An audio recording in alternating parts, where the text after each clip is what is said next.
you. Thank you. Good evening.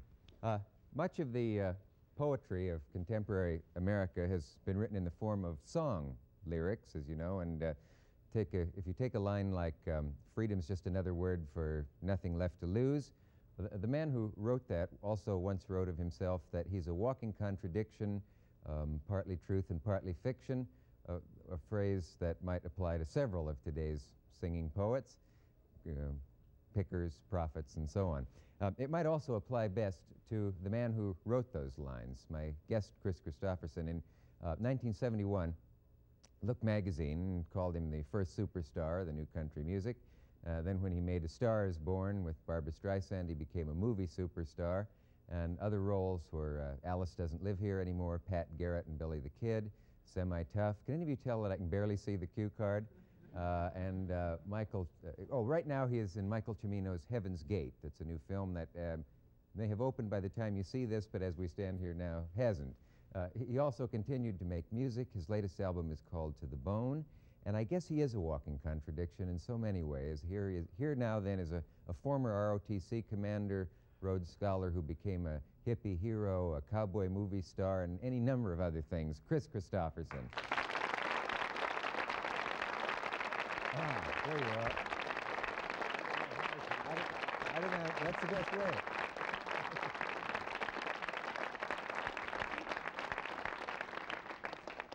You're saying you didn't know how best to walk out. Yeah, you don't know whether to go to the audience or right for me. Or walk like a hippie or a... Which way to walk? Yeah, you got so many ways you could do it.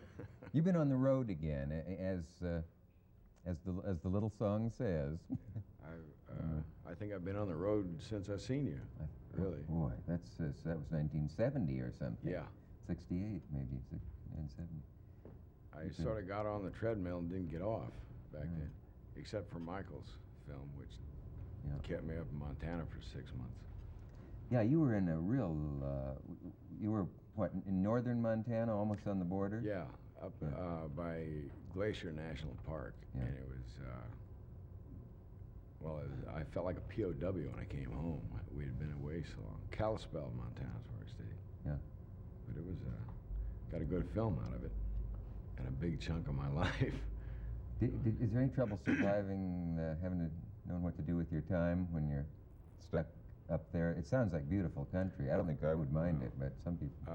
Fortunately, we were working so damn hard, I didn't have to think about it. 6 days a week, and we had to drive 2.5 hours each way to work. Yeah. And it was mainly just going to sleep, getting up and working. So. Chris, when you're on the road playing, I mean, are you in one of those buses like in the movie with Diane Cannon and? I didn't see that one. The big bus with the Betamax and booze and everything you could possibly want. Yeah, we got a Betamax. It's a little more of a family act, though. I got my little girl, Casey, who's 6. Sometimes my 18-year-old daughter and son, and from my first marriage. But it's not life in the fast lane, really. We have movies and stuff on at least this summer. Back when I knew you before, it was something like that. When I was drinking a couple of bottles of whiskey a day, and how did your liver get through all that? Probably like a football. I don't know. You're reformed some now, aren't you? Yeah, I haven't had a drink in over 4 years. It was 4 years in September, but getting the chemicals out of the system helped. It helped the road anyway. Yeah, I'm glad you weren't one of the casualties of that time. Me too. Yeah. As it keeps getting better, but I found that, whereas the road for a long time, it felt like I'd gotten on a sort of a roller coaster I didn't know how to get out of.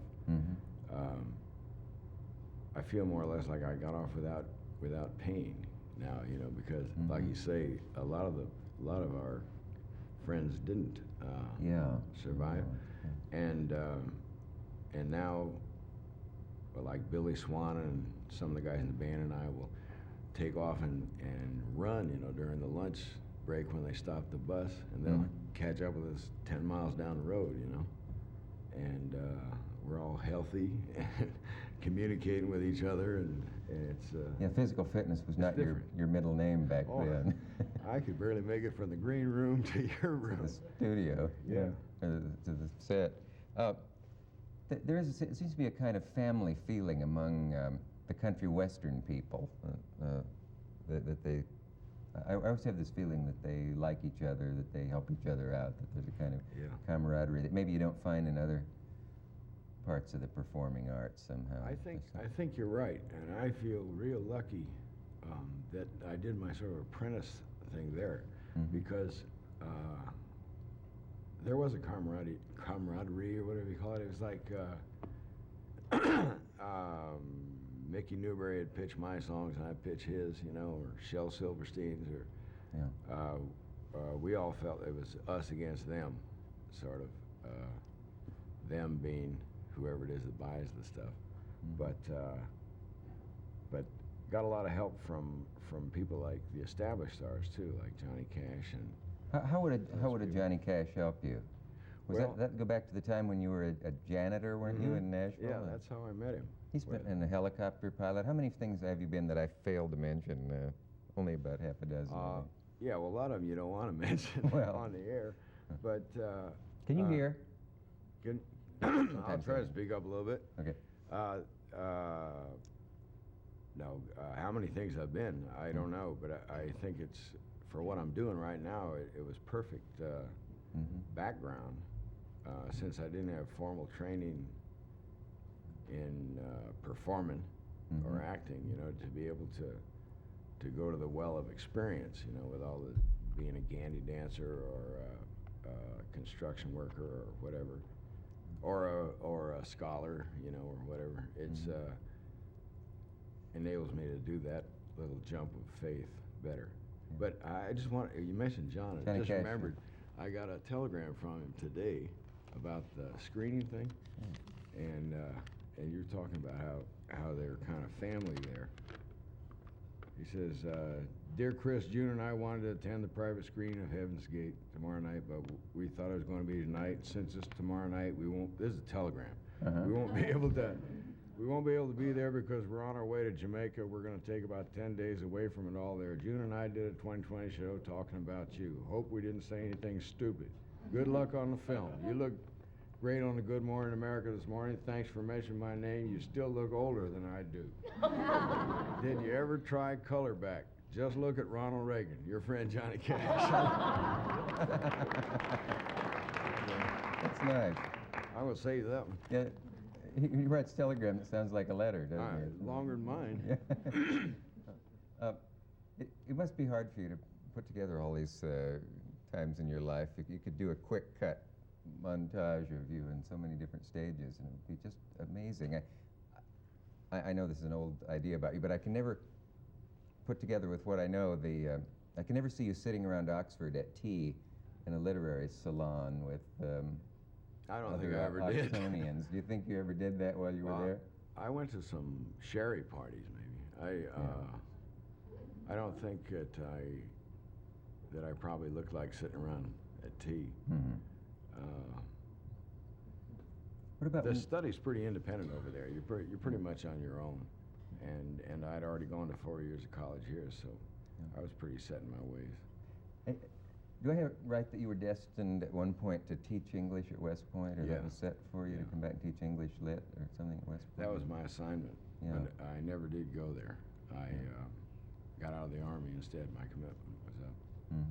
And I never intended to be a teacher. I think I'd have been a lousy one. It was a scary jump at the time because it was a lot more secure than anything I had going for me. At the age of 29, you know.